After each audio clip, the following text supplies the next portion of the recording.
Hey everyone, I'm Megyn Kelly. Welcome to the Megyn Kelly Show and happy Friday. It's a big day here. Today happens to be my birthday. Yay, Scorpio. And I'm super excited to be spending it with you and with Dr. Laura. She's coming on one second. Also later today, we're going to be joined by an all-star Kelly's Court, Marcia Clark and Mark Geragos together. I mean, talk about bringing your A-team. This is going to be so fun, and there's a lot going on. There's this kind of, I don't know if it's provocative, if it's telling, but there's a pretty significant update in the JonBenet Ramsey case. Also, Elizabeth Holmes is going to be sentenced today. The Harvey Weinstein case has gotten out of control in LA. We'll talk about that, among other cases. So I'll bring those to you in just a bit.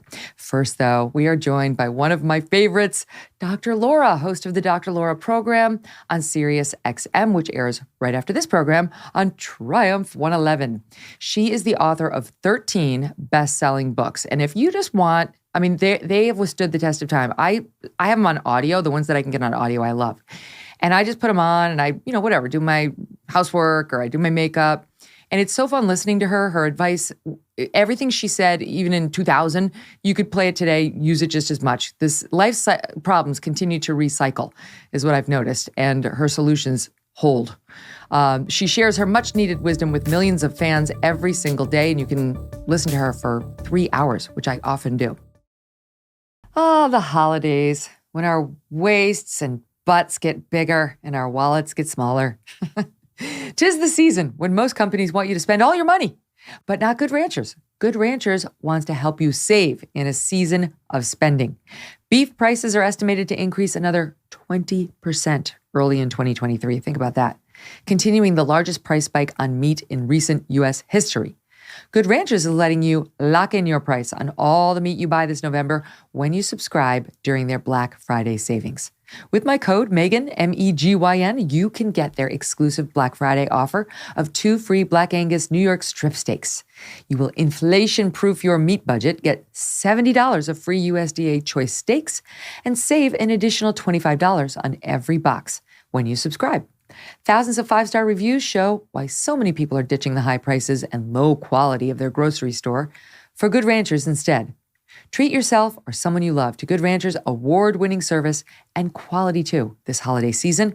Remember to visit goodranchers.com/Megyn or use my code Megyn at checkout to grab their best offer of the year. Black Angus is one of the premier breeds of cattle for high-quality beef, so don't have a normal Black Friday this year.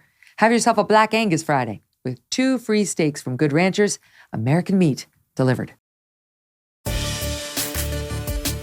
Dr. Laura, welcome back to the show. Okay, prepare yourself. I'll Okay. do my best. Happy birthday to you. Happy birthday to you. Oh. Happy birthday, wonderful Megyn. Happy birthday to you. Wow, yay. Thank you. I think I hit most of those notes. You did. It's not an easy tune to sing, No, actually it isn't. right? Thank you for that lovely greeting and for doing that live on the air. It shows your confidence. I'm so delighted that they booked you for today. I feel like I have so many things that I want to go over with you. There's so many things I want to ask you about that are in the news or just bugging me or whatever. All right. This is a weird place to start, but I've been dying. As the person who wrote The Proper Care and Feeding of Husbands, The Proper Care and Feeding of Marriages, can we talk about Tom Brady and Giselle? I know you can't diagnose them, but it's weighing on me. We don't know them. We've met them a couple of times, and I've seen them. They looked like the perfect picture of happiness to me. Of course, they're both beautiful. They're both super successful. And now the reports are that they've filed for divorce and that she's in Costa Rica, where they used to go all the time together with her karate instructor.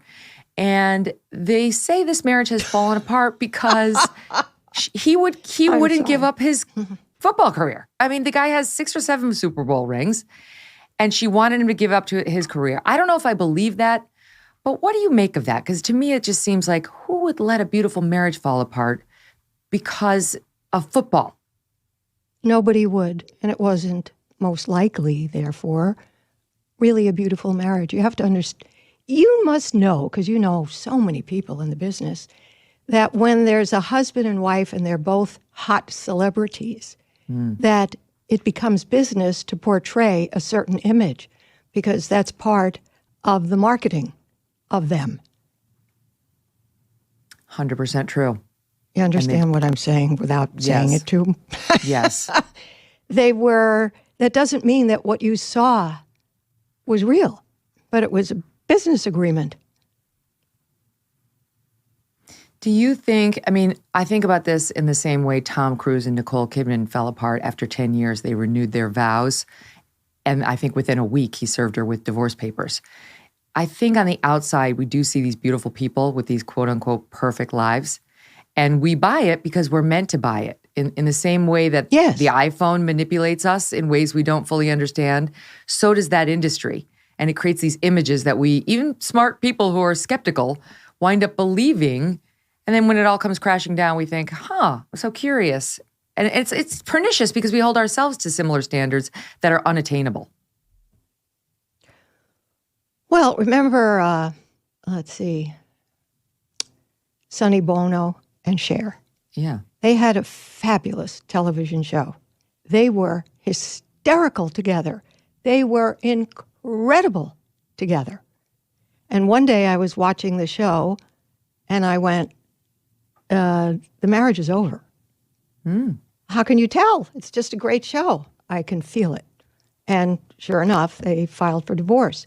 And that was a case where, according to Cher, she wanted to go out and be on her own. He sort of discovered her, she said, and mentored her, and they were wonderful together, but she wanted to be her own person. So there are lots of reasons people get together, stay together when they're in the public view. She came to the place where the public view was not enough for her. She wanted her independence. That's what I read that she said. I have no further knowledge than that. So there are a lot of different kinds of situations, but I think a lot of it is for show. I think that's true. And I think in a more private life, I don't know, you have to make sacrifices for your marriage. You have to make some professional sacrifices for your marriage, which I think people don't think about as much as making sacrifices in their marriage for their professional career. Well, I had a call from a 30-something-year-old male who sounded almost like an AI. And that was his problem. Dealing with feelings is something he wouldn't go near. And he asked me, and his career was everything to him. It was the most important thing in the world, but he wanted to have a relationship. And he wanted to know what quality is first and foremost, if there is a first and foremost. And it's funny what you just said, because I said to him, both people have to be willing to sacrifice for the happiness of the other. If both are not doing that, if only one does that, that's to me almost an abusive relationship. But if both are doing that, that's the perfect marriage. But that's the one thing we need to be able to do, sacrifice.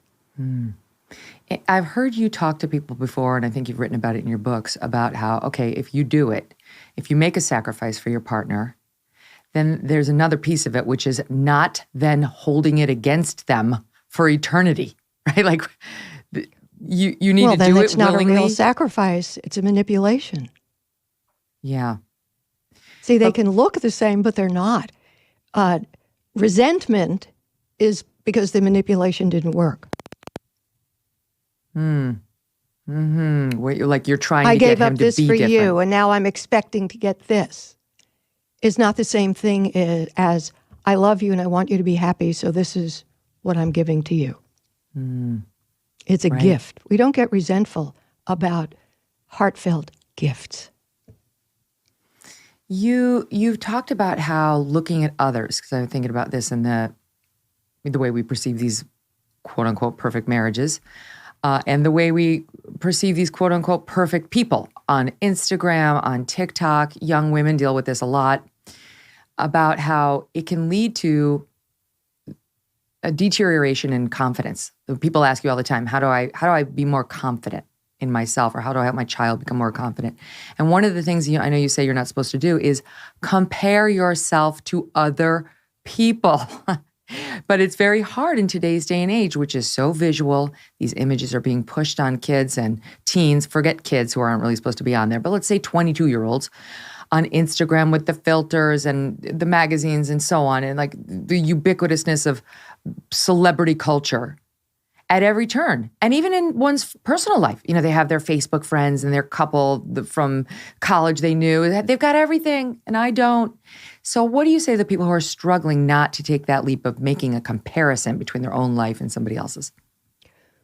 Well, I remind them that they're making a comparison about an ongoing video, their own lives, and a snapshot of somebody else's. I remember I got an email last week from a woman who said she was at some lake and she was watching a family that she was related to. She was watching a family. Everybody was fighting and nasty and annoyed and tired and pissed off and not being nice to each other. And then they took a family picture and put it on Facebook. And she said, snapshot, not reality. So your life is a video. Those things on the net are snapshots. You can't compare because you're not comparing the same thing. Anybody, if I had a very unhappy person, I could still find something in their day that was good and take a snapshot and nobody'd know they were depressed. Mm. What about that feeling of envy that creeps up? I mean, in this business, I remember at Fox News, it was, you would see it everywhere. And Roger told me young in my career, early on, he said, other people will try to imitate you, but there will only ever be one you. So you don't have to worry about them. And that was a release for me because that does happen. And sometimes you're like, you're irritating. But I think people do it as a form of flattery, as a form of envy, potentially. But when you are feeling envy, it's a terrible feeling. Well, it means you've dismissed the value of yourself because it looks like somebody else has more or is better. And there was a talk show host in Los Angeles, and he would start his show by saying, somebody would say to him, how are you today? Callers tend to do that. So how are you? Better than some, worse than others. I remember that. That's the truth for everything. Yeah. I'm prettier than some, not as pretty as others. I'm smarter than some, not as smart as others. That's it. There's a whole spectrum, and you're somewhere on the spectrum, which means there are people behind you who are looking at you and going, I'd like to have those legs. Well, I would like to have Tina Turner's legs. There's no question about it. And arms. My arms are pretty good. It's the legs. That's true. I forgot who I was talking to. That's true. It's actually kind of insane how the shape that you're in. I have a confession to make. I have not worked out in 2 years, Dr. Laura. 2 years. Oh, honey bun, that's going to catch up on you. I know, because now I'm getting older too. So, and I know you've got to put those deposits in right now. So I don't know. I know you post your Megyn, videos do you to have a motivate. pencil? Megyn, do you have a pencil on you? I'm ready to go. Okay, what? Drop it on the floor. Okay. Just turn around and drop it on the floor. Done. That's what's going to happen to all your body parts. Shit. That's it. That's called gravity. Oh, no. Oh, yeah. It's like I know this intellectually, but it's so hard to force myself up off of the couch. Like I'm tired all the time. And once you start, you get into a groove and you can keep it rolling, but it's hard to start. I need that motivation to start. Maybe it'll be my 52nd birthday. You don't need motivation. You just need discipline. I work out a lot and do all this stuff a lot, and I don't sit there and go, goody, I'm going to push weights. What I do is say, 7:30, it's time to do it. So it's discipline. Everybody wants motivation. How about this? Go on one of the apps which shows you 30 years from now, a whole body. Oh, God. Maybe that'll motivate you to work out, but collagen disappears and gravity takes over, and it's just the reality of life. But the more you work out, the healthier you stay, and the better you're going to look, even with gravity and collagen. How have you dealt with aging, right? How have you dealt with aging? Have you been fighting it every step of the way? Have you been embracing your age? I mean, how do you think about it? I'm going to be 76 in January, and I don't look like it. I don't feel like it. I feel like I'm not the age I am. Yeah. Nonetheless, I look in the mirror and go, shit. I looked a lot better 10 years ago. What the hell? So, but, I'm so active that I don't sit and fret about it as long as I can still, as they say, kick ass in the gym and on the water racing my boat and everything else. As long as I can still do the things that give me purpose in life, I'll tolerate the fact that, I have smile lines when I'm not smiling. Mm-hmm.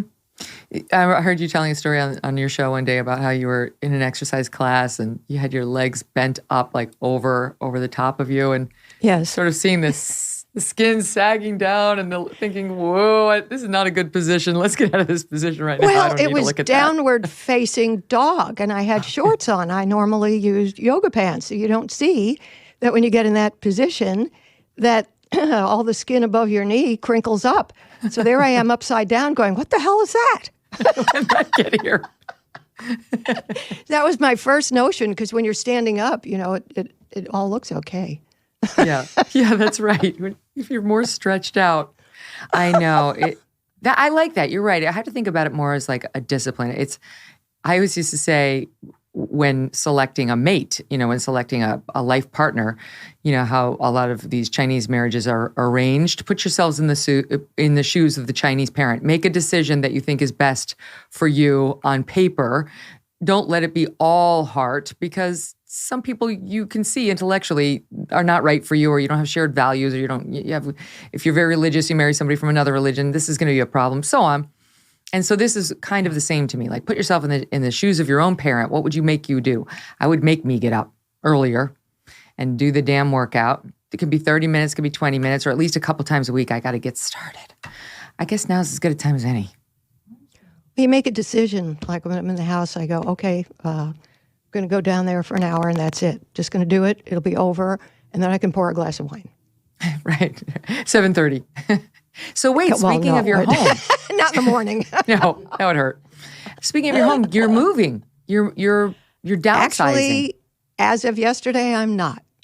Oh, why? What happened? Because you've got this amazing home out in on the ocean in Santa Barbara. At the last moment, freaked out. I don't. So I've decided I'm going to do some of the cosmetic things I've always wanted to do, and I'm going to stay here because I have almost 280 degrees of ocean. Yes. Why do I have to downsize? I can still pay my bills. What the hell? Right. And you have to be thinking about, I know you took a tumble and broke your wrist. You have to be thinking about making it safe, right? Because we all do get older and things get like a fall. Actually, somebody just sent this to me. You're walking into it now. I didn't fall because I'm old and fragile and dizzy. No, I fell know. because this brand new pair of sneakers caught on some Velcro-like stuff on a stair, so I couldn't move my leg forward, and I just took a nosedive. But, I'm not worried about stairs or any of that, no. Well, here's what my sister-in-law sent me this morning. You ready? How to find out if you're old. Fall down, fall down. If people laugh, you're young. If people panic, you're old. Well, having fallen and nobody laughed, but I was running down the stairs and my shoe caught, and that's that. It wasn't your typical, I fell over. Can't believe I can stand you're on one foot and do the rest of this interview the whole time on one foot. You're 5.5 years younger than my mom, and I don't think my mom would mind me telling you, she is nowhere near this level of physical capability, and she is definitely at the stage where you're like, oh my God, she could tumble at any second. She has to use a walker at times. Like, it's more inspiration to work out and get that sort of muscle base going into your 70s, long before you get there. But also, I don't know, you do need to make your environment favorable to aging. Hopefully you're going to be with us for another 25, 35 more years. I don't know. I'm thinking about it a lot because of her. So you could probably stay in your house forever, right? If you just make sure it's user-friendly. Next subject. She's like, what are you saying? This is not going to apply to me. She's like, have you seen these arms? Please. Okay, well, let's talk about this. There's been a lot of buzz in female circles that I'm on, like online, about where are all the female leaders, right? That we're back to Trump and Biden. That's probably how it's going to be. Or maybe it's going to be DeSantis and Biden. But it's certainly not going to be Kamala Harris versus Kristi Noem. It's not. Maybe at the number 2 level, but there's not going to be a female presidential candidate who really has got a chance of winning. And then that expands to, well, where are all the female CEOs? Why are so few Fortune 100 and Fortune 500 companies being run by CEOs? And I used to ask these same questions, thinking it was somehow reflective of a societal problem. And the more I've thought about it, the older I've gotten, the more I think it might be reflective of a societal plus in the female category of women understanding those jobs are awful. They ruin your life. You can't have, right? You can't have a family. And I feel like women, they intentionally make other choices. This may not be a problem that society has to solve at all. That's correct. I'm so happy to hear you say this because it's absolutely correct. Answer me this. You have a very big, adoring fan base. If you said you wanted to run for some kind of office, they'd support you. Do you really want to live that life? Hell no. I've been asked, and I said, hell no. Women, by and large, don't want to sacrifice that much. I actually feel bad for men. They have a shorter lifespan. Think about it. They're in war much more than women are, except for civilians if you're in the Ukraine. They'd have the coal mines. I mean, they do the heavy lifting. And then we diss men as being some kind of ugly patriarchy. What about all the roads? Are women out there with pitchforks and hammers and nails and laying tracks down for railroads? I mean, this country is pretty much glued together by the work of men on their backs. And yet we complain about guys. I think it's terrible that we are disrespecting what men have provided. And if, women still, we want to be the ones who nurture our kids, except for some strange circumstances. Like, I think it was a woman, and I don't remember her name, but I think she was the CEO of one of the bubbly drink companies that I don't want to say. And she talked about how her kids ask her, please, to spend time. And, she feels bad for them, but this is her career.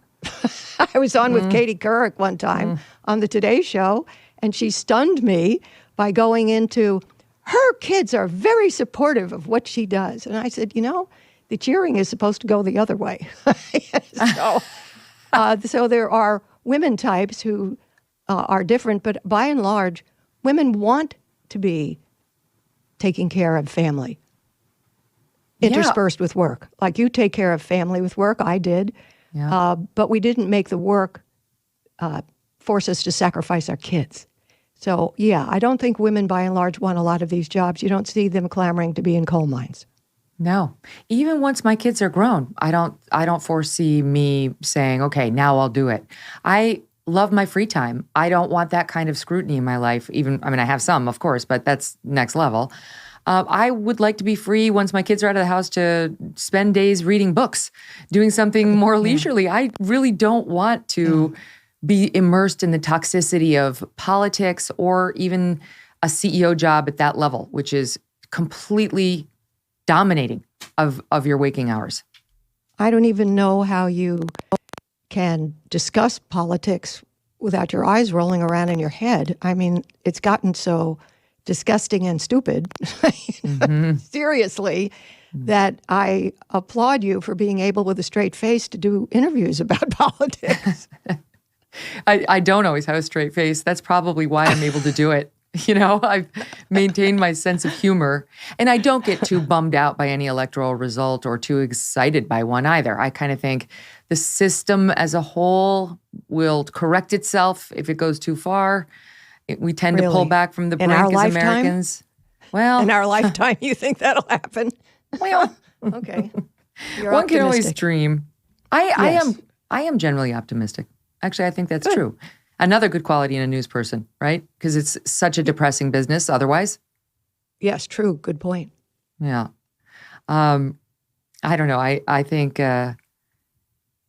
my best quality as a news anchor has sort of been the ability to say, all right, whatever. You know, like I don't really care that much about what you're saying or what you're doing. There's certain things, something that's going to severely hurt my kid, you know, but for the most part, I'm like, you're going to be here today, gone tomorrow. I'm going to be interviewing somebody just like you in 2 weeks. You know, like you're really not that important. I don't know. You're a scream. I just love you. You're just a scream. Oh, thank you. Now, wait, while I have you, I have to thank you for the beautiful, I'm trying to show it now, bracelet that you made. You made for me. It's absolutely gorgeous. It's got a little purple flower, a little yellow flower, a little orange flower, and beautiful silver bracelet. And this is not the only one because this is part of a charity that you help troops through, our American veterans. I raise money for the Children of Fallen Patriots Foundation. I'm so glad you like that piece. Fallen Patriots Foundation, they give college scholarships to kids whose parents were killed in combat. And I've been doing that for quite a while. Oh, gosh, somebody sent that. I did that in my kitchen, took that video. Absolutely beautiful. These are earrings that I made for the holiday boutique. Those are real flowers. How do you do that? Like how do you make a real flower into a piece of jewelry like this? Well, interestingly enough, my main source of dried and pressed flowers is from a woman in the Ukraine. What? I connected with her on Etsy, and she has the most beautiful display of flowers, and that's where I get them from. And she's, I don't know how to say it correctly, Kyiv, the capital. Am I saying it right? It used to be Anyway, Kiev, and then they changed it to Kyiv without telling us. Okay. Well, I went onto Etsy, looked at the flowers, ordered them, and then when it came, I thought, oh my God, I didn't even realize it was coming from the Ukraine. So I started writing to her, how you doing? She's sending flowers around the world while she's getting bombed. Wow. Some people are amazing. Does she have any idea who she's corresponding with? Does she know? She know it's you? No. She just knows I'm a frequent flyer. I buy her flowers a lot. She could probably really use, instead of your money, a trade deal in advice. If she only knew. Yeah. So it's been wonderful. And what I do is I find people who are when I take on a new art form, this is resin, UV resin. When I take on a new art form, I immediately try to find out who's really good at it in the country and read their books if they have books, look at their tapes if they have tapes, and actually call them up and ask a million questions. And I have found that people are always so happy to be helpful to somebody who is enjoying their art form. And, I stopped doing fused glass. One day I walked in there and went, I'm done. And what's next? And it was the resin. I just love it. It's so pretty to have real flowers. It's so pretty. And all kinds. And it's elegant too. I'm just showing it again. And hopefully the audience can see this on the YouTube. But it's so elegant. It's this bracelet that I have here is like a little understated, but still with some pop and some color. And so it's like not boring. It's exciting. It's pretty. Thank you. It's eye-catching, but it's not too much either because I don't go too much in my jewelry. I kind of keep it understated, so it's perfect. No, I noticed that. Absolutely love it. I noticed that. You're understated in your jewelry. Yeah, I can't go. And I also wore, sleeves for you today because I know you don't like when your news anchors are showing skin.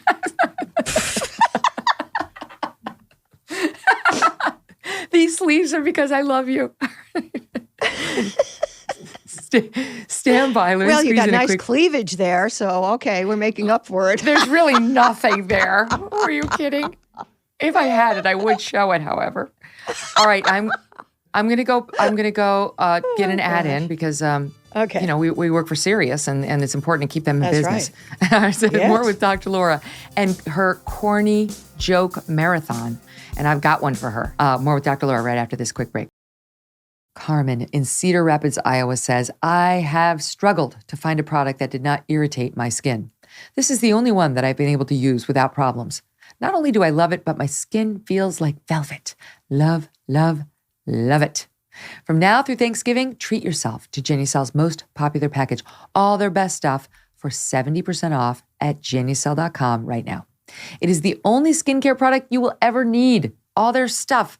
You can shop here and only here and really transform your skin. Right now, every one of their most popular packages includes Genucel's Hyaluronic Acid Correcting Serum, free. It's a game changer. Trust me, you're getting it for free. So there you go. Genucel products delight men and women with inspiring results by correcting their daily skin problems like wrinkles, dark spots, dry skin, sagging jawline, facial redness, even those annoying bags and puffiness. And with its immediate effects product, Genucel guarantees results in as little as 12 hours or your money back. Order now at Genucel.com/MK60. Your most popular package includes a holiday gift set plus free express shipping. GENUCEL.com/MK60. Genucel.com/MK60. All right, so she is doing corny joke day on Wednesday before Thanksgiving. This is perfect timing. You're going to have your corny jokes ready for getting back together with your family. It is, okay, let's see. Yes, Wednesday, 11/23. So let me play a little bit of what happened last year just to give you a taste of what to expect. Here it is. Gobble, gobble, Vanessa. What is your corny joke? Gobble, gobble, Dr. Laura. What did the blonde say to her husband who would not let her get in a word edgewise about how to cook the corn for Thanksgiving? I don't know. How? Shush, shush, shush, shush, just shush. I know you hear me. That is very good. That is very good. With the laugh track. Well done. All right, I've got one for you. This is courtesy of my son Yates. When does a joke become a dad joke? When it becomes apparent. Dad. Well, oh! That's good. You see, and they have to be corny. They can't be like normal. Right, they're not supposed to be genuinely funny. That's cute. How old is he? He's 13. I mean, he's got a lot that have to do with bathroom issues, but I figured I'd censor those. We don't do those. His other candidate was a man goes for an interview at a job, and they say, I see here you got fired from your last job at the bank. What happened? And the man says, well, an elderly woman came in, and she said, I need to check my balance. So I shoved her over. That's terrible. How about a dumb blonde joke? I used to be more blonde, but now I'm just totally platinum. But anyway, naturally. Dumb blonde joke. What did the blonde say when she looked inside the carton of Cheerios? What? Look, donut eggs. It takes a moment. And that woman That's my is favorite Jessica dumb blonde Simpson. joke. I like it. Yeah. I like it a lot. Here's one. This isn't a corny joke, but I do love this joke, and it's rather quick. Old man, he's like 95, decides to get married to this 25-year-old woman. And he's concerned a little, so he goes to see the doctor before the wedding night, and he says, hey, doc, I'm marrying a 25-year-old woman tomorrow. He says, oh, my goodness, sir. Wow, really? Yes. He says, anything I need to know about? Anything you want to let me know? And the doc says, well, I got to let you know, sex could be potentially fatal, could be lethal. And in response to which the old man says, well, she dies, she dies.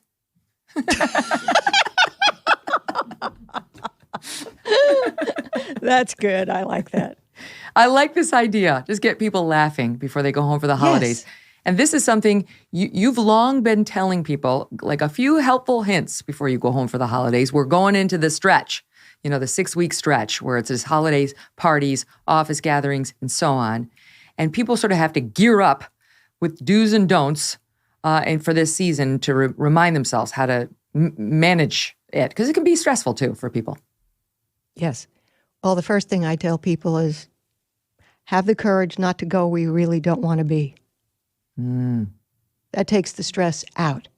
That's right up my alley. Oh, I don't want to go to that party because their son molested me when I was 6. Well, don't go to that party. Yeah, steer clear. You know. Now, the other one is if you've got a bone to pick with anybody, don't pick the bone when you're there. That's a time to eat, drink, and be merry. And if you can't do that, don't go. So there's a lot of don't go. That would solve a lot of stress. Yeah. Well, You're that not makes sense. obligated to be anywhere that you don't want to be. You're not. People say they are because they're... I like to tell people to distinguish between relatives and family. There are people who, by marriage or genetics, are related. That doesn't mean they're warm, loving, reasonable, kind, compassionate people you want to be with. That's family. So what do you do? Because typically, you want to go see your mom, for example. You want to go see your dad. You want to go be with your cousins. And you have your Thanksgiving tradition. There are 364 other days to see them if you don't want to be there at the same time as other people who are dangerous or drunks or whatever. The amount of family time can be stressful for people who, like, you've got to go see whatever. Let's say, you are going to be with your husband's family. This is not my situation, so I want to make sure my mother-in-law doesn't think I'm talking about her. But there are a lot of people who feel like they've got to do it, and they've got to spend time with their husband's family or the wife's family. And it can be very stressful for them to manage. They do it for their loved one, but it's a stressful thing to manage. So what do you do? Like, if you can't get out of it, hold your tongue? There is no not getting out of it. For example, if you're a woman whose husband has family that's very mean to her, or let's just go for mean to her, tell your husband, go, not on Thanksgiving because that's our family's time, and just see your parents some other time. There is no got to. People keep thinking there's a got to. No, there isn't. You are in charge of your life. And any spouse that would want you to put yourself in a situation where you're being bullied or harassed, hurt, is not behaving in a very loving way. So I have a whole different way of looking at this. Do not put yourself in a situation to be abused. No. You don't do that for your spouse. You don't do that for any reason at all. Yeah. No. You are in charge of yourself and how you decide. So that reminds me of another thing I've been wanting to ask you about friends. I know you say that you don't do in your real life what you do on your show. You're not running around just offering advice to people. And on your show, it is solicited advice. But I know you're not sort of running around to cocktail parties saying, well, you made the wrong move there. You shouldn't. Would be fun to watch. I can think it, but I don't say it. Right. But what do you do? I'm having this debate right now with some friends. If you have a friend whose behavior you object to, who you would like to weigh in with, you would like to say, I don't think what you're doing is good for you. I don't like the way it makes you act. I want you to make a different choice, and here's why I'm advocating this. I have a group of friends that's saying you should do that. If you have a friend who you want to say that to, you should air it out, let the friend respond. And I've been more in the camp of, it's not my business. Like, my friend will lead their lives according to how they want to lead their lives, and it's not for me to tell them, I think it's wrong, and I don't like what you're doing. I'll just have to decide on my own whether I want to be around this person anymore. And they're more in the camp of, no, fight for it. Like, express your feelings, let them express theirs. They're making good points. I'm not sure what the answer is. I am. I'm sure that you're right. You're absolutely 100% right. They are 100% wrong. It's not even 99. Oh, wow, this is fascinating. Keep going. Oh, don't. Hey, you know who you're talking to. I'm blunt, short, and sweet, to the point. But why? Why am I so right? You are right because it is none of your business. Your business is how somebody impacts you. Now, the only time I make an exception is when somebody's hurting a kid. friend or not. I've been in a store where somebody was, one husband was holding a kid, and it was 9 o'clock at night, and the kid's crying, and he slams the kid. And I walked over, and this guy could have squashed me like a bug. And I said, your kid is tired. Not bad. You don't hit a tired kid. So when there's a child involved, I don't keep quiet. But I don't worry about adults making their own stupid choices. That's theirs. And if the choices are so egregious that I believe they cannot be a friend, then that's it. They're not a friend. But I don't intervene in people's lives other than intercepting an adult hurting a kid. What do you give advice to friends who ask you for it? They don't ask me for advice, interestingly enough, now that you asked me and I'm thinking about it. We discuss the subject. Like, this is happening at home, and I'm kind of frustrated and tired about it. And we just talk about it like two friends talk about something.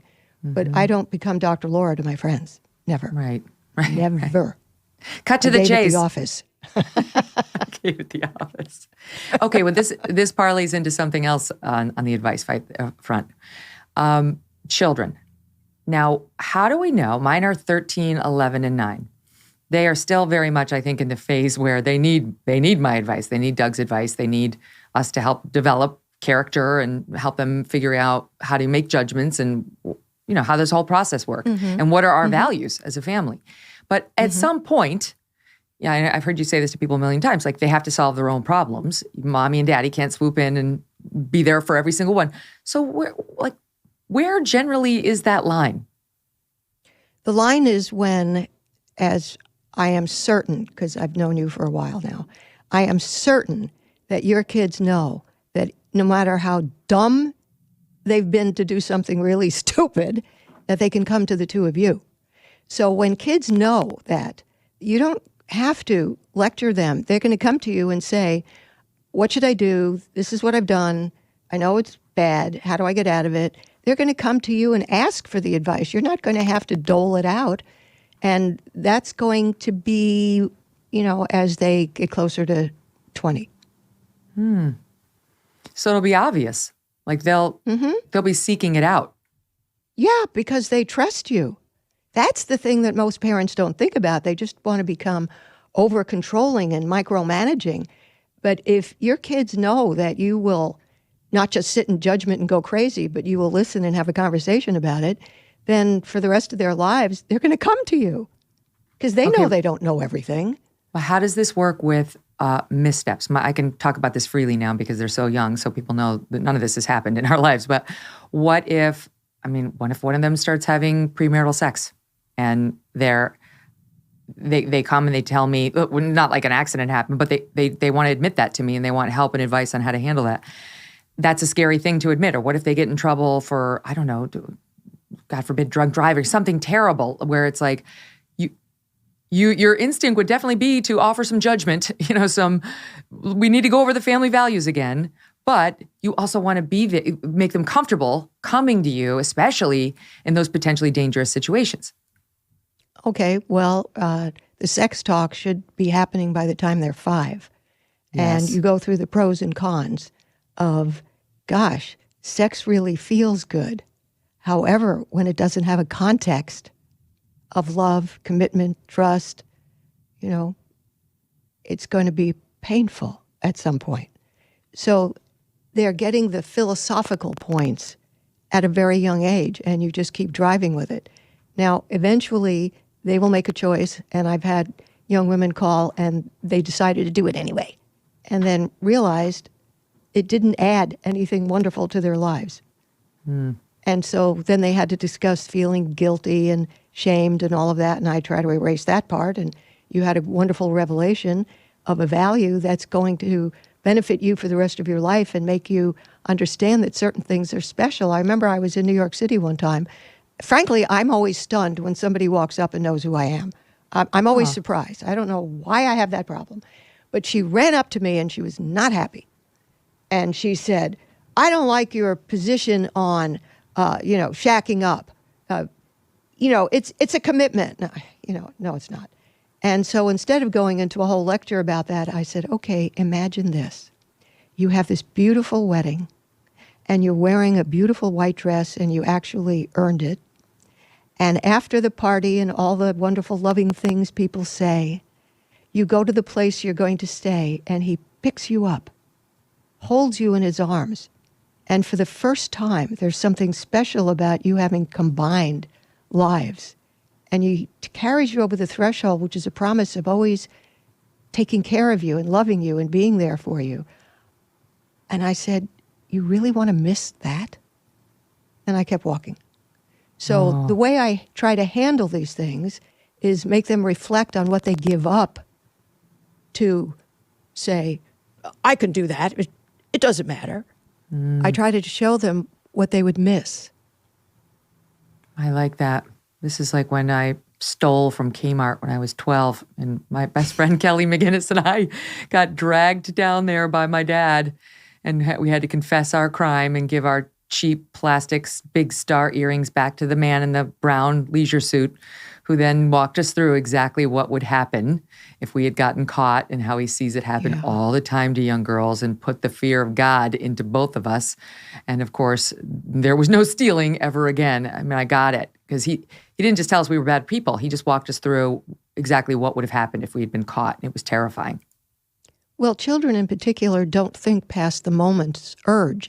So if you give them scenarios like he gave to you, then when that moment of an urge happens, the bigger picture suddenly comes into view also. Mm-hmm.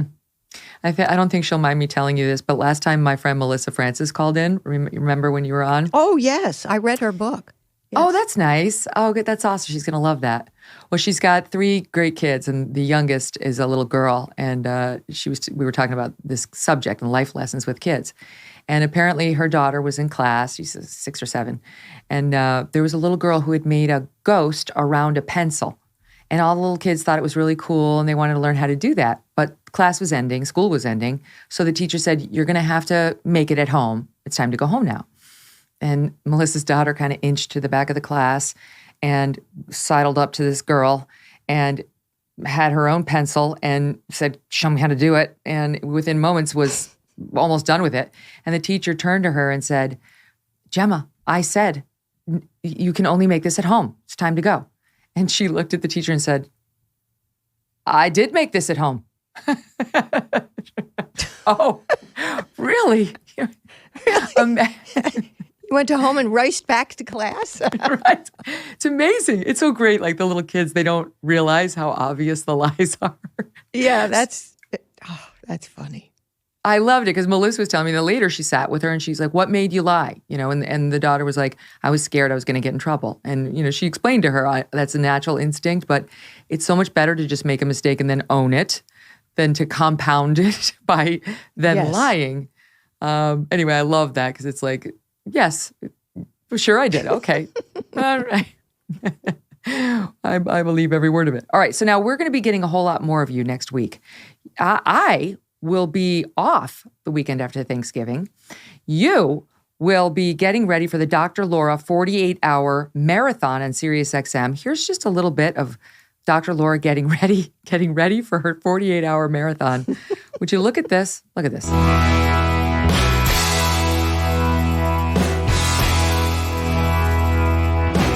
She's cracking eggs. She's drinking raw eggs like Rocky. Protein powder. Push-ups. Collapse. Jump rope.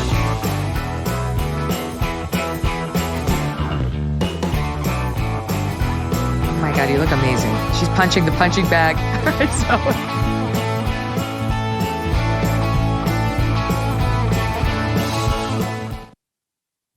Amazing. So you're not physically going to be in the studio, but you will be on 48 Hours the weekend after. Right.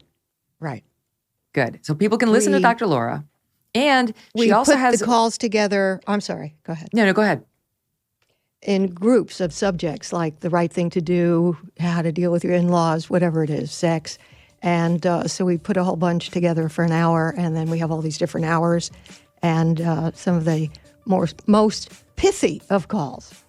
I like this because I know that you're not a fan of rushing out on Black Friday to do all the shopping. Spend time with your family, put on a fire, and listen to some Dr. Laura. You'll be the better person for it and do the right thing, she says. Great to see you. Great to talk to you. Thanks for coming on. Oh, it's my pleasure. You going to return the favor and come on mine again? Any time would be my honor. You got it. My people will talk to your people. It's done. Happy Thanksgiving. Happy Thanksgiving. Hugs to your family. Thank you. Oh, yay. That was great. That's what I needed on my birthday. Okay, don't forget, folks, you can find The Megyn Kelly Show live on SiriusXM Triumph Channel 111. It's a very nice neighborhood. Dr. Laura's here, and Glenn Beck is here, and Dave Ramsey's here. We're on every weekday noon East, right before Dr. Laura, and the full video show and clips by subscribing to our YouTube channel, youtube.com/Megyn Kelly. Audio podcast also available wherever you get your podcast for free. And I'll be sending you my American News Minute later today. Go sign up at megynkelly.com. Imagine if you could buy an Italian sports car or your dream home for less than $1 a day. Well, you can't quite do that, but you can own an X chair, and that is the office chair I personally use and arguably the finest office chair in the world for only $20 a month. Yes, for less than $1 a day, you can own something that is going to make the hours spent at your desk 1,000 times more comfortable and productive. And unlike a car, this one's going to massage you. This one's going to heat you up. It's going to cool you down. It's going to help you be more productive at work. Not only do I love my X chair for all these reasons, but Abby has one, and she loves hers too. From the moment I first sat down in my X chair, I did immediately feel the difference.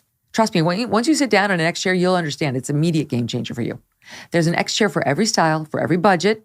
They even offer that built-in massage, as I mentioned, and heating and cooling. Now we're going into the warm months, and depends on what your room is, right? Maybe it doesn't get heated so well. You want the cooling.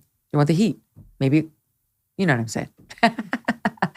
And all for less than $1 a day. Check out all the options and their amazing financing plans at xchairmk.com. The letter X, chair, the letters mk.com. No other chair can compare to the X chair. Go to xchairmk.com now. Today, we have a Kelly's Court All-Star panel. I can't believe the amount of legal brainpower about to join this set. Marcia Clark is a lawyer and New York Times bestselling author. She is known for being the lead prosecutor in the case of the People versus O.J. Simpson. Of course, a double murder case that would become infamous in its reach. Also with me, Mark Geragos. Mark is a trial lawyer and managing partner of Geragos and Geragos. His list of some high-profile clients include people like Michael Jackson, Scott Peterson. We could go on. Marcia and Mark, welcome to Kelly's Court. Well, thank you. Megyn. Hey, Megyn, happy birthday. Thank you. This is the greatest gift. I love today's show. I was just telling Marcia that it's been years since I've seen her, way too long, and we do go way back. So thank you. This was a great birthday gift that you're giving back. Yeah, that you're giving to us. We appreciate it. It's so nice to see Mark again. It was like, woohoo! Yeah, because you're both California litigators. I mean, I hadn't actually thought about it, but yeah, you would know each other. Well, Marcia, I think for people to say best known as OJ's prosecutor, I get it. But Marcia was, let's not, she'd blush, but she was one of the most kick-ass prosecutors in that criminal courts building when I was coming up and was legendary, actually. You never wanted her on your case. I will tell you that. Yeah, well, so wasn't it that, Mark. Bardo? And likewise, we talked I was about very that the last gifted time. not to have to be with you. Oh, that's nice. No, we talked about when Marcia came on not long ago. We did a profile on her and some of her background, and she was a crusher as a prosecutor. And, we dissected in great detail what happened in the OJ case. But in any event, I'm so, it's perfect to have the two of you here today because it just so happens that the cases that we have on today's docket, for the most part, involve these very famous, not exactly celebrity trials, but the people became kind of like celebrities or infamous. And I should tell the audience right now, as we go into Kelly's Court, we are awaiting sentencing. It should be happening right now, any second, in the Elizabeth Holmes trial. This judge has had the case for a year to contemplate the jury's verdict, and we expect a ruling any second now to find out. And the range of possibilities include her attorneys are asking for no more than 18 months in prison. This is the woman who started Theranos with the blood prick on the finger. It turned out to be a fraud. They want 18 months. The prosecution wants 15 years. And an independent probation officer has recommended 9 years. And those are pretty hefty numbers. We'll see. Okay, so we'll get back to that when we have news. Let's start with Casey Anthony. I got to tell you, I can't believe that they're doing this, that NBC is doing this. It's Peacock, their online property. This is toxic. This is like, speaking of OJ, Marcia, this is like If I Did It, his stupid book where he purported to reveal, if he did it, how he would have done this double murder. This is her. I haven't read it, but I've seen the Daily Mail reports on it and the People magazine reports on it. It just seems like a bunch of new lies about why she didn't do it and somebody else is responsible. Yes, it's a bunch of new lies plus old lies, and none of them make any sense.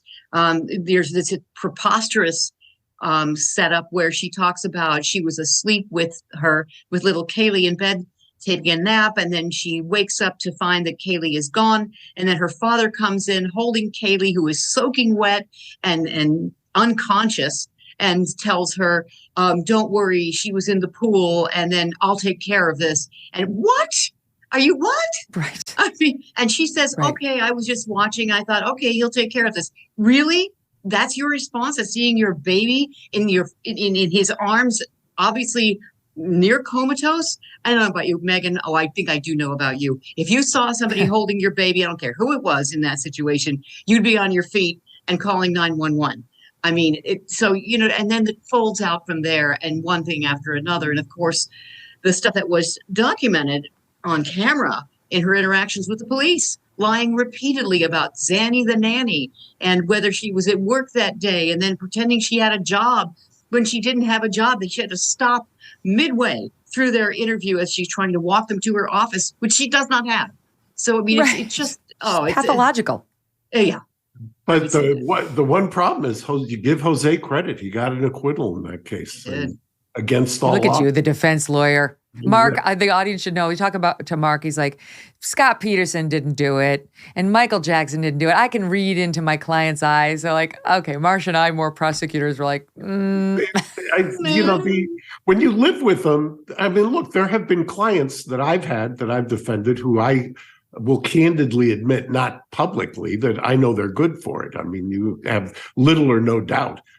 Because they're felony stupid. But there are other clients who, and Scott is one of them. I'm telling you, I have never for a moment thought since that trial that he was guilty. That's why it's somewhat comforting that they're going to do that they've already reversed the death penalty and that they have coming up. And I believe the court is going to announce it from open court sometime in the next 60 days on the order to show cause on the guilt phase too.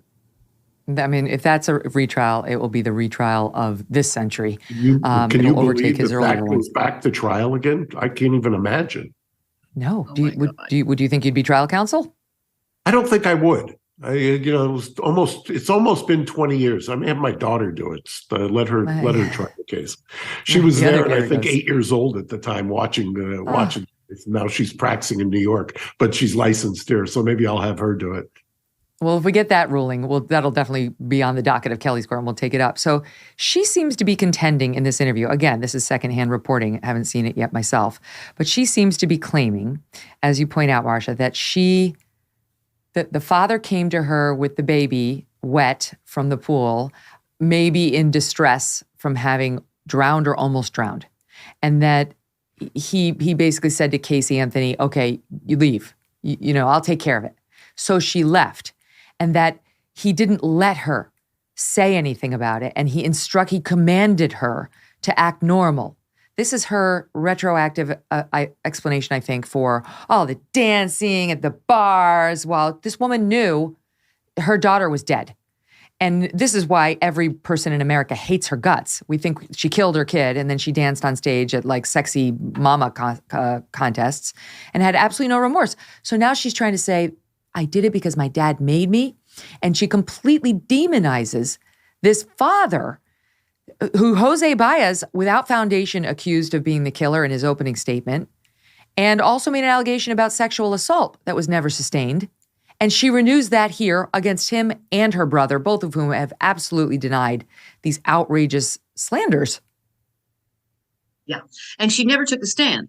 So realize that we're talking about statements she's making that are uncross-examined and never challenged in real time. So they do say that she was not given any editorial power in terms of this Peacock special.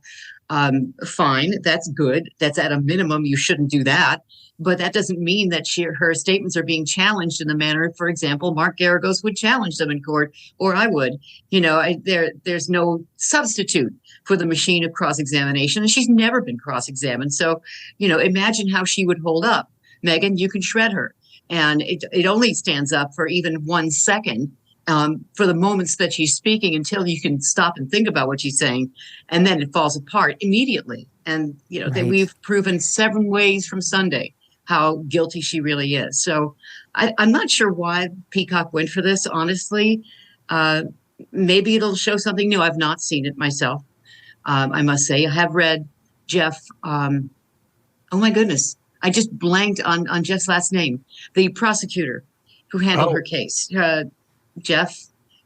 I don't have it. Oh man, I'll get there. Right, I remember. I hate when this happens. Mark, help me. Ashton? But he wrote 2. So, when you put it all together, and then we reinvestigated the case for the show I did for A&E, Marcia Clark Investigates. And it was I saw that. Revelatory. We came up with even more evidence against her, if you can imagine that. So it's just one thing after. Wait, I want to ask you about that. I want you to tell us about that. But can I ask you, Mark, so just to follow up on where we were on the new revelations that she allegedly says in this piece, she claims, again, as we pointed out, her dad, George Anthony, was allegedly standing there holding little Kaylee. He was standing there with her. She was soaking wet. He handed her to me. She said it was my fault, that I caused it. But he didn't rush to call 911, and he wasn't trying to resuscitate her. I collapsed with her in my arms. She was heavy, and she was cold. He takes her from me. He immediately softens his tone and says, it's going to be okay. I wanted to believe him. He took her from me, and he went away. Then she went to stay with her boyfriend, Tony Lazaro, but didn't tell anyone what happened. She says she wasn't under the impression that Kaylee was dead. She was under the impression that her child was alive. Oh, really? That's just an impression you didn't think it was important to follow up on? My father kept telling me she was okay. I had to keep following his instructions. He told me what to do. I tried to act as normal as I could. And she goes on to say this. When she was young, she claimed he would put a pillow over my face and smother me to knock me out. That happened several times. I'm sure there were times when I was incapacitated as a child where my body was limp and lifeless. Really? Okay. So he knew just how much to smother you to where you'd come back and not actually die. He was a master suffocator, your dad. I mean, this relates to the research you did on your show, Marcia, about what was on her computer, because some of that, one of the things that was Googled on her computer was something like suffocation and chloroform and how to use it, and all these damning terms for somebody who has a dead child coming in their family. So tell us what you found. Wait, so Cindy, in the early searches that were done by the police when the case first broke, and people were not nearly as savvy, I want to say, in terms of being able to search histories and not as savvy about computer lore. So the initial search for chloroform, they touted to be 8 times that she searched for that, turned out to be once. And then Cindy, the mother, took responsibility for that. She's a nurse. Okay, fine.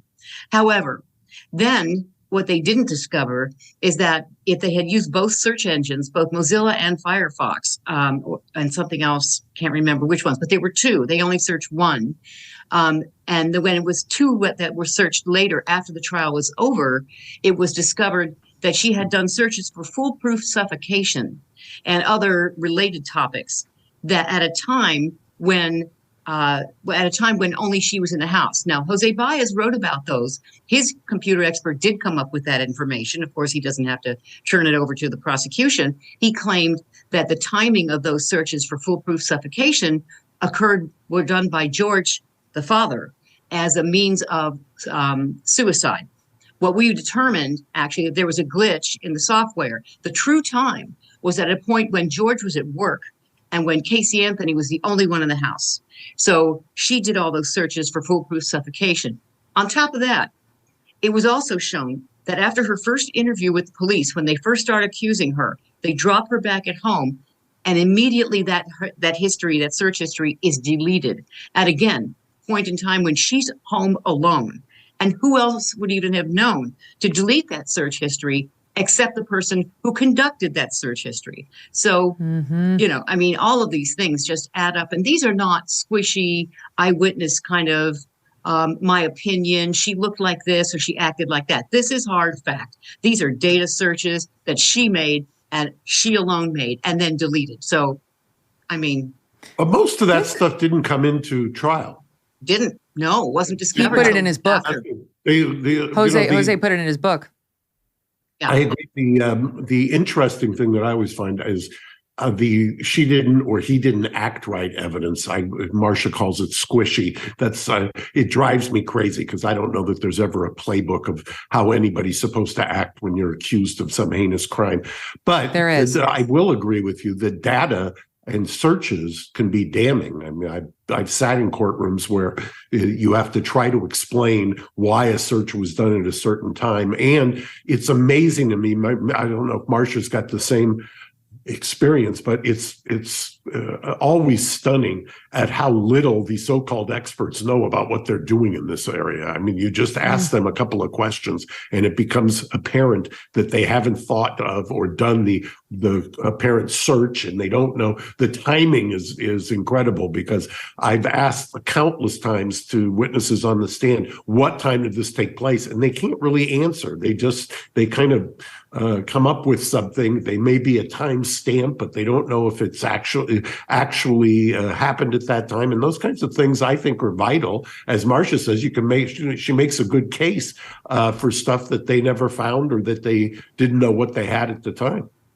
I really wonder whether people are going to watch this, because in the same way that there was backlash against OJ when they had to pull that book was pulled by Judith Regan because there was so much outcry. I remember because I was at Fox at the time and it was being published by Harper, owned by the Murdochs.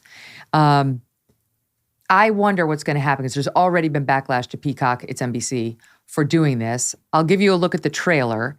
And then I would like to ask you if you think, because I know Nancy Grace has said she refused to participate in this documentary because she 100% believes this woman killed her child and she's not going to try to sanitize any of it. But here's a look at the trailer. 911, what's your emergency? My daughter's been missing for the last 31 days. It's happening. The most closely watched case, certainly since O.J. Simpson. As to the charge of first-degree murder, not guilty. Casey's never told her story. Did she murder her daughter? Casey interview? Marker? What do you think my question is going to be? Why did I wait 31 days to call 911? Did you do everything in your power to protect your daughter? The public thought that Casey didn't want to be a mother. The lies make you think that she did murder this child. It's not the Casey that I knew. She loved that child. Let her through! I lied. But no one asked why. Oh my God. I'm sorry. But let me tell you something. We did some Casey Anthony stories over the course of my time at NBC and Fox. And can I tell you, because people love crime, as you guys know, they love crime stories, they love crime podcasts. This case, whoosh, numbers would fall every time you touched it. People are angry. And I remember we joked behind the scene. We're like, okay, so murderer gets convicted, the numbers go up. People want to watch that. Murderer gets away with it. People are like, hell no, especially if the victim is a little girl, a little child. So I don't know. What do you guys think? Yeah, I didn't know about the numbers. I think that's actually encouraging. I'm happy to hear, particularly about Casey Anthony. I am. You know, it's enough. We heard the trial. We heard all the commentary. We know what her story is. It didn't get any better. It gets worse, in my opinion. It gets much less believable. So that people would say, enough of your pathological lying. I don't know why you're getting a platform for this. I actually don't know why she's getting a platform for this. And it would be, to me, good news if people just didn't tune in. What do you think, Mark? You guys are a lot more optimistic about human nature than I am. My guess is that it's going to do very well. Well, I don't know. I mean, I admit the trailer looks good, but I think I agree. It draws you in. So it's a compelling story. I mean, any way you look at it, it's a compelling story. Just listening to Marcia rattle off facts that weren't in the trial is compelling. Why wouldn't somebody want to hear that? Well, Marcia should have some experience on that. Did A&E do well with yours on the numbers, or do you not know? No, pretty well. But I have to say, it was an entire series based on, we're going to take another look at these big cases. So it was, it was promising that. It's a different story when you have the defendant just amplifying the same stuff. I'm going to be nice. That she said before that her. Now, I'm not saying, Mark, that you're wrong. I think you may be right that, it's going to do very well and people out of curiosity can't resist. I was just hopeful that they wouldn't be. But, I'm probably doomed to disappointment. Well, I can't turn on Netflix and not see Dahmer doing apparently number one constantly. And I suppose maybe fitting in with Megyn that he was convicted or apprehended, and that's that. And people are fascinated with it. Maybe an acquittal does not do you any good in the court of public opinion. I'm not I have no problem with a journalist interviewing somebody who's gotten away with murder. I really don't. It's kind of part of what we do. But I do hope it doesn't do very well. I hope the American public says, we don't need to hear more of her lies. She's gotten her lies out for years now through her attorneys and others. We know that she's trying to blame it on her dad. Nothing makes sense in blaming it on the dad. Nothing about her behavior makes sense. And now she's trying to extrapolate into, he abused me for years when I was young, and therefore he had total control over me, and he was such a liar. He made me into a pathological liar. So all that stuff, taking the people on the wild goose chase through Universal Studios, through this apartment complex looking for a nanny who didn't exist, that was all just my pathology that was passed down from my father. Oh, tell it to Oprah. Okay, let's move on. Can I just stop 1 second? Yeah. You raise a really important point that I don't think should get lost. And 100%, I agree with you. The journalist has the right, in fact, the duty to report. And if a defendant who on a celebrated case like this wants to make a statement, the right to have that kind of thing put out, to present it and to interview her. Yes, absolutely. He has the right to do that, or she has the right to do that. It's a question of, we're talking about that. That's separate from whether you should watch this kind of thing. You have a right to make that choice. That's the choice we're talking about. Please choose not to. It's different than saying, shut this down and don't let it out. It should be let out. Yep, I agree. I totally agree. And I actually will not watch it. I have no interest in even reading. I don't know if you guys felt the same, but even reading her stupid lies, my blood was starting to boil. This is an absurd defense. And I have to be honest, I wasn't too impressed by that reporter doing the questioning in that tease, in that trailer. And even her description of, right? Her description of the show makes it sound like she's in Casey's camp. I mean, I could be misreading it, but she makes it sound like, you're going to look at her in a brand new way. I'm like, I doubt it. I have absolutely no doubt I will not be looking at her anew. Okay, let's move on to JonBenet, because this one's actually fascinating. What are they doing?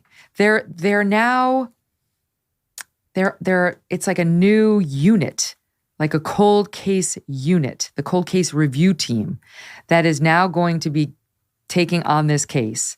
And they're going to be speaking with private DNA labs. The Boulder Police Department is going to consult on this. So all three of these, the cold case review team, the Boulder Police, and private DNA labs taking a fresh look at the JonBenet Ramsey case. Why, Mark?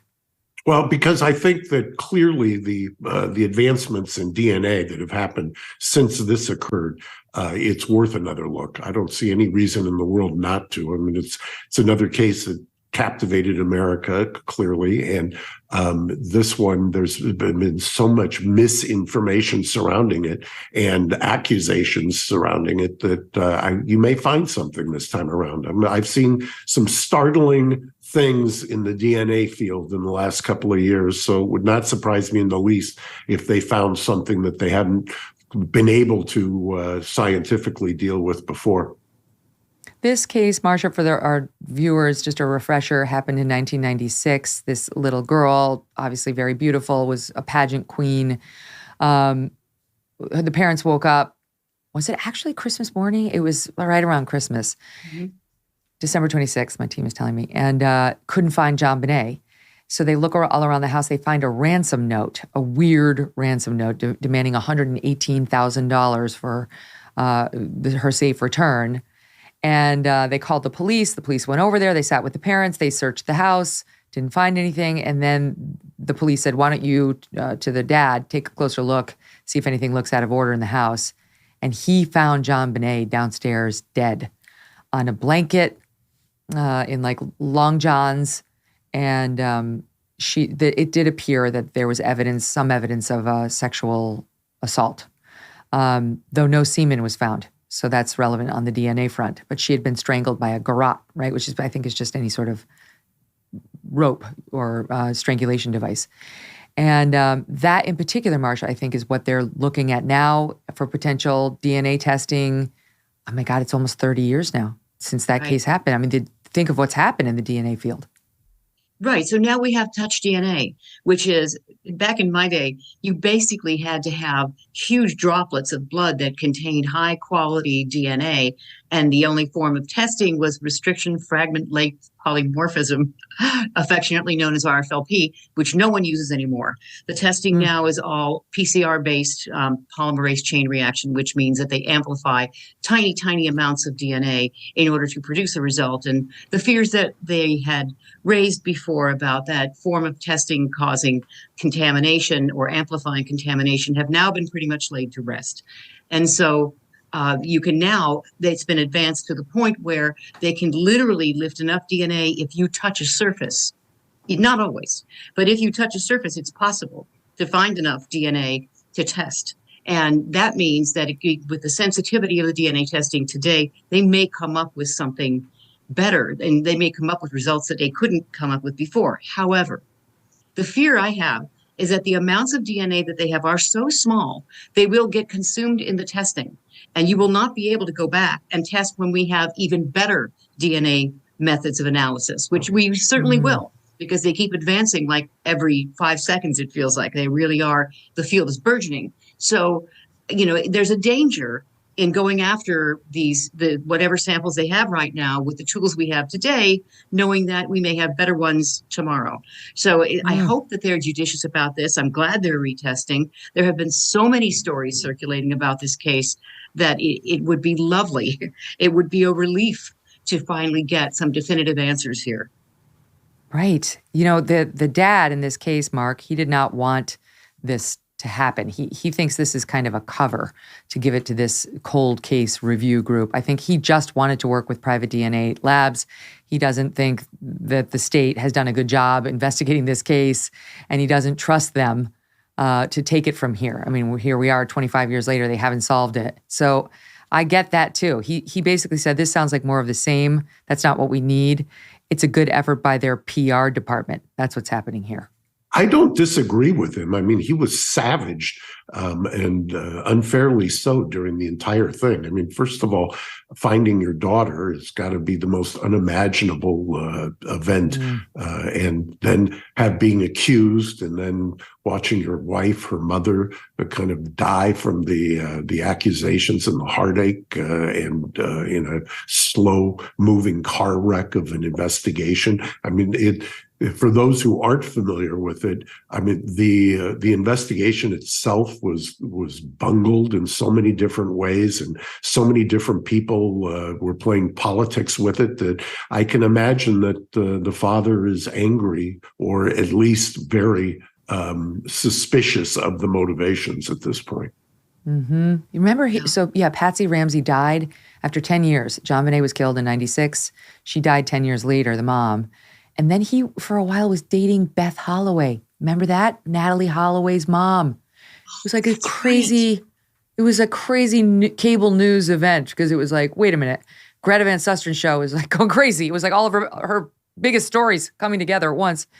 They did find DNA back at the time. Well, not at the time, but in 2008, new DNA testing technology had been developed, and that allowed them to test dead skin cells, like you said, Marcia. I think this is touch DNA on objects at crime scenes, and they tested it, and they came back on a pajama legging with a positive for at least one unknown male's DNA, possibly even two.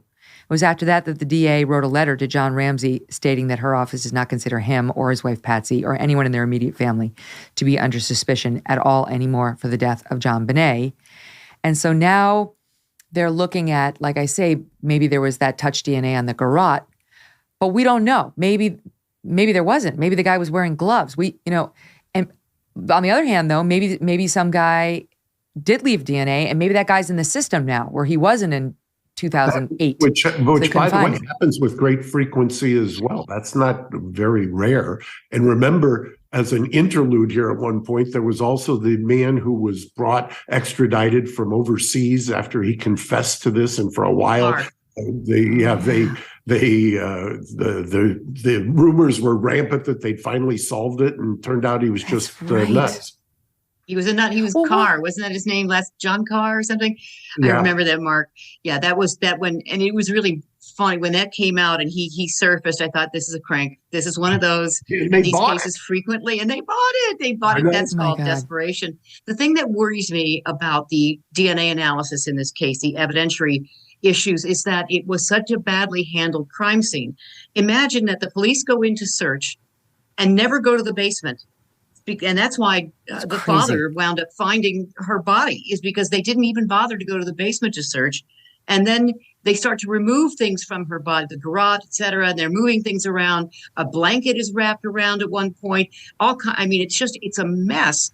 I can imagine that even if they do finally zero in on a suspect, it's going to be very hard to convict given the way it was handled. So it's just a tough Boulder case. police did not distinguish themselves in this case. I mean, the fact that it hasn't been solved is an embarrassment. And now there's this other guy.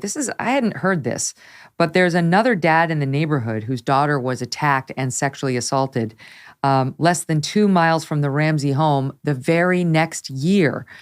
His daughter was 12. And he's saying that he went to the police and said, these things may be connected. Here's what happened. And that the police blew him off. And the Boulder police have decided not to comment on that allegation, that they dropped the ball. But he says a 12-year-old girl, his daughter, she attended the same dance school as JonBenet Ramsey.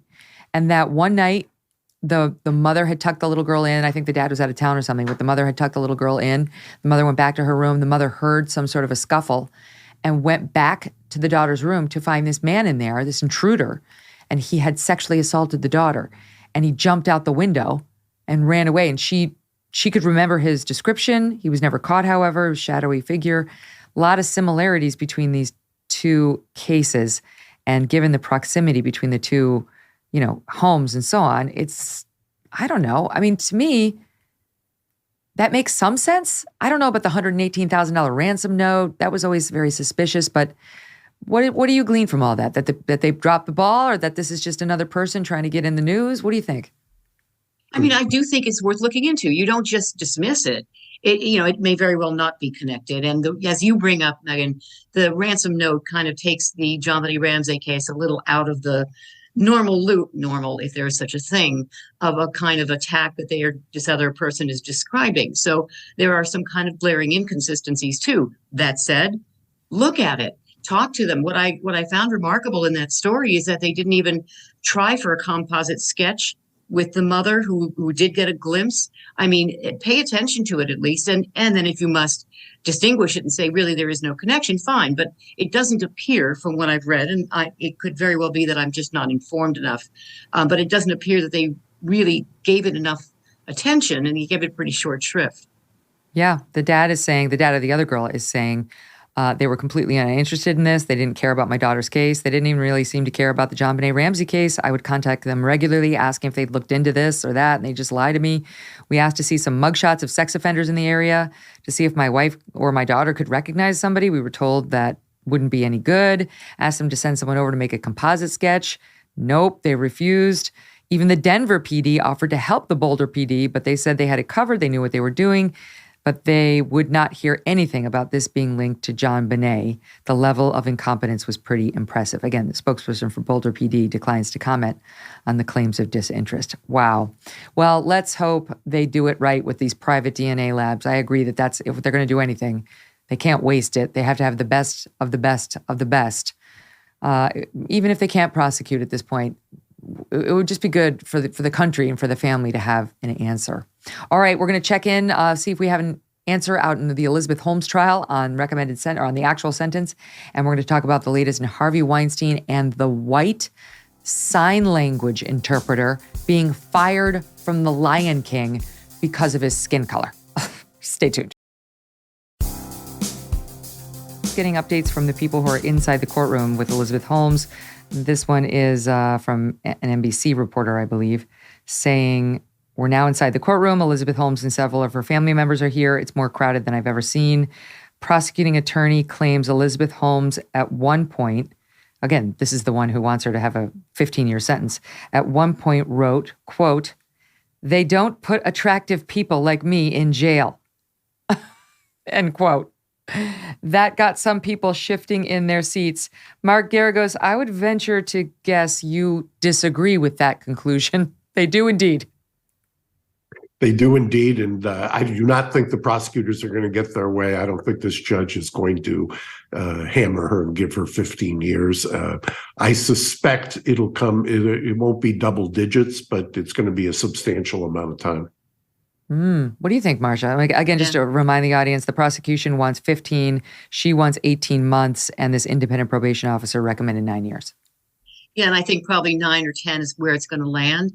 That said, I have to tell you, what Elizabeth Holmes did, if you read the book, and I highly recommend that you do, it's called Bad Blood by John Carreyrou, and it's very well written and very well researched.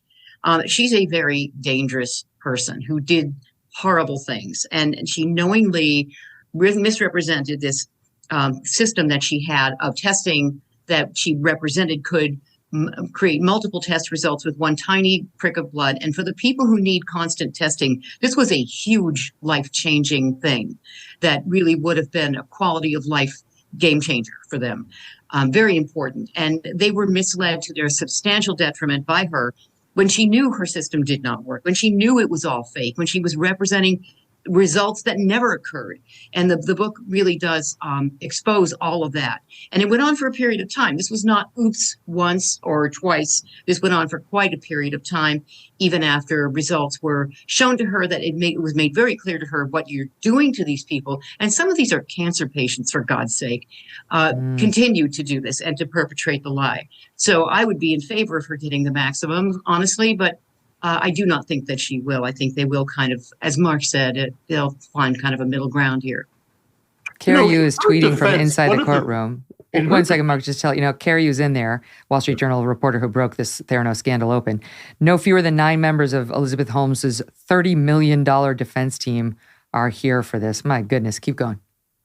Well, what I was going to say, what always troubled me about the prosecution was, and I thought part of the reason that she had at least a shot at a defense was that she did not cash out. She didn't sell at the height of when she could have. And she had quite accomplished people both on her board and as advisors. And I thought that was a telling, this wasn't a pump and dump style fraud that she apparently at some point had fervently believed in what she was doing.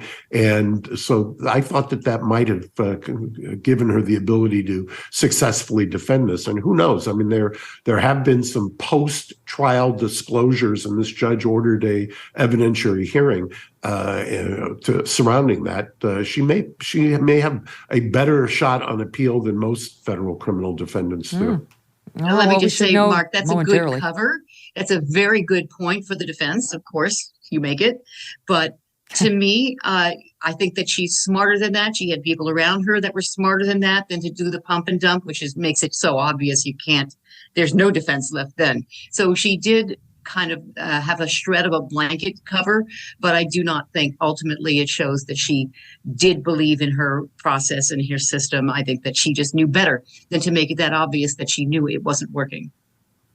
They do put attractive people in jail. I mean, Scott Peterson is attractive of all of his terrible faults, like being a sociopathic murderer. Not being attractive isn't on the list. Sorry, Mark. But by the way, she's really not all that. It's your birthday. Anyway. I'm not going to push back hard today, okay? Okay. They know. They're with her on my side. All right, Harvey Weinstein. I don't want to spend too much time on this lech. I mean, but it's interesting because his New York appeal is being heard, and that could go his way. So the LA trial does matter. It does matter. And there are at least 4 women now accusing him of sexual assault or rape, including most notably the wife of Gavin Newsom, the governor of California, who has taken the stand and said she was sexually assaulted by this guy. The women, for the most part, follow a pattern, Marcia, and the defense is making the most out of this pattern, that they didn't run, they didn't scream, they didn't hit him while they kind of froze and submitted, and it was awful, and they didn't want to be doing it. But the defense is trying to make the most out of the fact that it wasn't like, get off of me. These things they're complex. They are. And here's another wrinkle that is actually helpful to the defense. And this is the thing I wanted to discuss with you guys, because the thing that I think the defense goes after a lot, which they should, is that these women continued to meet with Weinstein even after the assault, after the attack, and for the benefit of themselves, in order to publish a book, in order to get a part in a movie. These things, it's a quid pro quo, as one of them said when she tried to resist him, said, "I don't do the casting couch thing." Okay, so those of us in Los Angeles, and I mean, I'm probably everybody in the country by now, but certainly here in Industry Town, we all know that there is a quid pro quo, that a lot of men in the past, I don't know about as much now, have gotten away with a lot of assaultive behavior, harassing behavior, because they had the power to give you work, the power to withhold work from you, the power to cast you or never get you casted again. So they hold this power over you, and then you're afraid to report. So even though they may have suffered a true rape, they were raped, righteously so, they don't behave the way you expect a rape victim to behave, because they're afraid to report. And the power is wielded in that manner, and was here. So the defense repeats over and over again, but you never told anyone, but you went back to see him again. You met with him 5 more times, this sort of thing. I'm wondering, though, because it is being tried in Los Angeles, where people know a great deal about these power dynamics, whether that will influence the jury, who will say, you know what, of course she couldn't report. She had to keep having a career, earning a living. Mm-hmm. Even Meryl Streep said he's God. Yeah. Well, it's also interesting. Marcia and I were talking about this before we went on the air.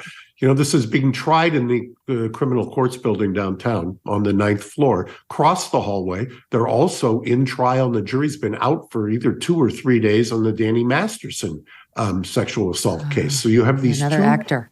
Yeah, you have these 2 cases that involve allegations that were of sexual assault that happened many years ago.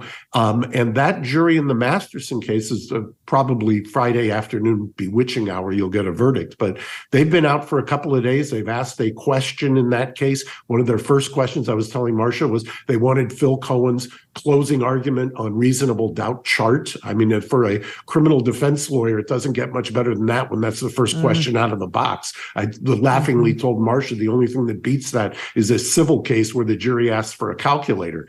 But that's being tried there. This case is being tried there. And Mark Worksman and Alan, who were trying the case for Harvey, they understand that he's got a real shot, as you mentioned, of New York. New York's highest court took his conviction, if you will, under review. And I watched the intermediate court oral arguments. I would have bet in real time that they would have reversed it on grounds of bringing in this other acts evidence, what Marcia and I call 1101. They call it Molyneux evidence in New York. But they didn't reverse it on those grounds, but there were clearly were were issues in that case. If he gets that reversed in New York and hangs this case here in LA, which if I'm going to prognosticate, I'm going to guess that he gets a hung jury in this case. The several counts were dismissed already when one of the complaining witnesses would not testify. And by all accounts in that courtroom, the defense is doing a bang-up job of making this out to be transactional encounters and not assaultive behavior. If that happens, Harvey Weinstein could be walking free or wheeling free. I mean, the thought of that guy wandering around society as a free man is absolutely stomach turning. Whatever you think about, these particular allegations, there have been scores of women who have come forward to say he did this little trick where he masturbated himself on them, or it just suddenly was like exposing himself and fondling them. And the descriptions of his genitals are too disgusting for me to read, even on our explicitly rated. I mean, and the court drawings of them, the courtroom drawings of them are just repulsive. What happened to his testicles? Where are they? They're not where they're supposed to be. They're apparently implanted in his thigh. So, I mean, it's right. Why? Why do you implant your testicles in your thigh? I'm sorry. It's just like he's so gross. These poor women. Anyway, legally, it's trickier than it is morally. So we'll continue to watch. All right. We got to get to this last case, this Lion King case. So the sign language guy, the guy who signs The Lion King on Broadway for people who are struggling to hear or hard of hearing, Juan is his last name, has sued, alleging race discrimination. He's an American Sign Language interpreter because he clearly got fired. It doesn't seem like this was a question. He got fired because his skin is white. And he has emails saying, you need to back out of the show because of the environment. They say that it's important and necessary that the sign interpreters match the cultural and physical representation on stage. Oh, I got news for you, lady. He's not a lion either. I'm like, what do you mean? He has to match the physical representation on stage. It's not appropriate, she stated, for a white interpreter to represent Black characters for ASL interpreted Broadway shows. They're lions. Can he do the lion? I mean, there are humans in the cast as well, but this is absurd. And he's saying it's race discrimination against him because he has white skin. Is he right, Marcia? This is a tough one for me, believe it or not, because I can see both sides of this one. You have the cast is Black, and you have these sign language interpreters who are on stage with them. And so what you want is you want the comparison to be made. You want them to appear to be the same as the characters they're interpreting for. So I understand that you want that appearance. And if, for example, if he were standing behind a screen where you could see the movements in silhouette and you didn't see who he was, see what his skin was, then it would be a different story. But here I can see that you really want these things to line up. You want them to look like the people in the play. This is understandable. That said, there is another side to this, which is this was just for one performance because they have 3 BIPOC sign language interpreters. 2 of them were unavailable. So for this one appearance, they slotted people in that ordinarily would not be in the show and would not have been again. So I don't know, was it worth it? This becomes a little tough, but I do understand wanting to give the people who put their hard-earned money and took their time to go and see the show to give them the experience that they intend to give. But it presumes that they're not getting it because of his white skin. It's like they're deaf. They're probably just delighted to have this guy up there interpreting it to them in a way that makes it all easy to understand. How is it lawful to fire a guy because of his skin color, Mark?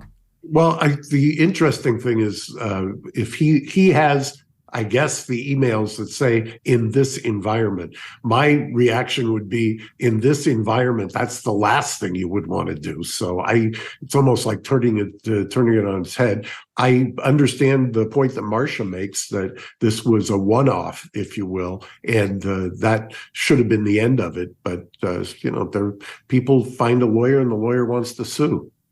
I think he's going to win. I think it's one thing to say we don't like your hair color. But it's a different thing to say, we don't like your skin color. That still remains unlawful, even if you're trying to be sensitive to a group who I guarantee you was not offended. Because I guarantee there was nobody who was offended by the white signer who was potentially going to go out there and do his sign language thing. You guys, what a pleasure. Thank you so much for being here. And let's do it again. Thank you. I'd love to. Thanks so much. And again, happy birthday. Have a great one. Happy birthday. Bye, Marcia. Thank you so much. Bye, Mark. It was a pleasure. All right. You guys sent me some email at Megyn, MEGYN, at MegynKelly.com. That's also a place you can sign up for our American News Minute with a shocking update on Strudwick today. You sign up and you'll see. Go to MegynKelly.com. And we wanted to read some of your feedback to you. It's always fun. Here is one from just yesterday. This is from Cindy. First of all, I want to wish you the happiest of birthdays. Thank you, Cindy. I also love Doug's podcast. It's called Dedicated with Doug Brunt. We featured him on the show yesterday. It's about authors and their books. He has a very soothing voice and sounds like he's a heck of a bartender. You and Doug have now managed to cover my 3 favorite things: politics, reading, and alcohol. Not necessarily in that order. Stephen in Cape Cod writes, you and I share a birthday. Happy birthday, Stephen. Along with Mickey Mouse. That's right. So happy birthday to you, and back at you. I listened to your interview with Doug on my way to my 3rd annual CAT scan. I'm 3 years cancer-free, thank God. Can you bring Doug back and ask him about his upbringing, as you do with a lot of your other guests? I can do that. In fact, I happen to know that Doug's got some very interesting news from his latest guest, and we may run that soundbite next week. And perhaps I will pop him up and he will tell you about his upbringing in Philadelphia, the suburbs of Philadelphia. He's the 3rd of 4 children, and they're all really sweet, just like Doug. In any event, thank you all so much for being with us this week. Next week, we're going to have Clay Travis, Vivek Ramaswamy, deep dive into Alec Baldwin's legal troubles too. See you then. Have a great weekend.